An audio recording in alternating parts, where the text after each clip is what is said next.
आता isakal.com आहे देशातील नंबर 1 ची मराठी न्यूज वेबसाईट।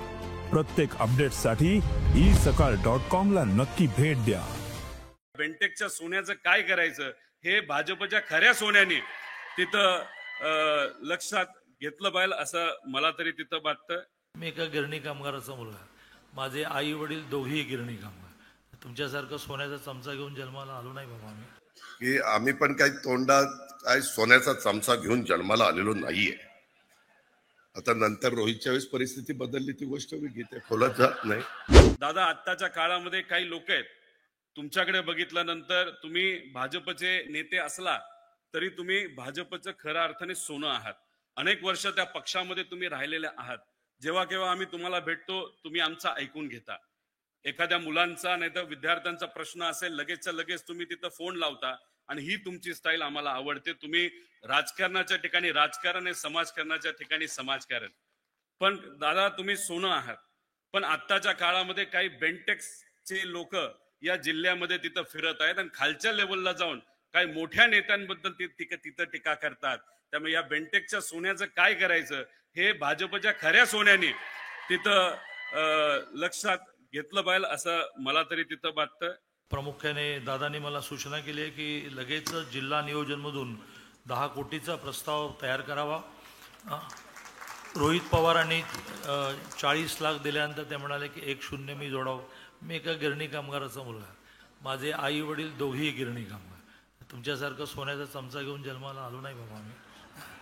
माझ्या वडिलांना पहिला पगार महिन्याला 10 रुपये, रिटायरमेंटच्या वेळेला महिन्याला 1400 रुपये। आणि त्यामुळे मी अशी घोषणा करत नाही, वेळ पडली तर घरदार विकून सामाजिक काम करण्याची सवय लागली आहे, ते पण ती वेळ इथे येणार नाही। पण शासकीय निधी शासकीय अधिकार हातात आहेत।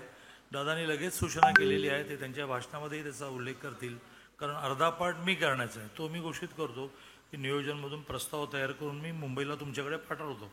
इंदुलकर निवास, हनुमान रोड, पूर्व विलेपार्ले, मुंबई झूच्या जवळ अशा पद्धतीनं आम्ही दर उन्हाळ्यामध्ये तिथं सुट्टीला जायचो। सुहास असायचा, प्रशांत असायचा, चंद्रकांत दादा पाटील तुम्ही सांगितलं मी गिरणी कामगारांचा मुलगा, आम्ही एवढ्या घरात राहायचो। आम्ही देखील तिथं माझ्या माहितीप्रमाणे 2च खोल्या होत्या, 2।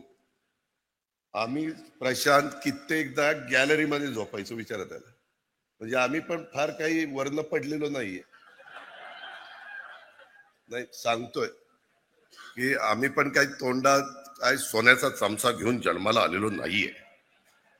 आता नंतर रोहितच्या वेळेस परिस्थिती बदलली, ती गोष्ट मी घेते, खोलात जात नाही। पण आम्ही पण अतिशय प्रशांत ते वरच्या मजल्यावर जायला तर पायऱ्याही नसायच्या, ते सांगाड होतात त्याच्यावर आम्ही पाय ठेवून जायचो। जाऊ द्या, तो विषय काढत नाही। महाराष्ट्रातील सर्व बातम्यांचे विश्वासार्ह व्यासपीठ सकाळच्या सर्व सोशल मीडिया प्लॅटफॉर्मला लाईक, फॉलो आणि सबस्क्राईब करा। तसंच सर्व नोटिफिकेशनसाठी बेल आयकॉन प्रेस करायला विसरू नका।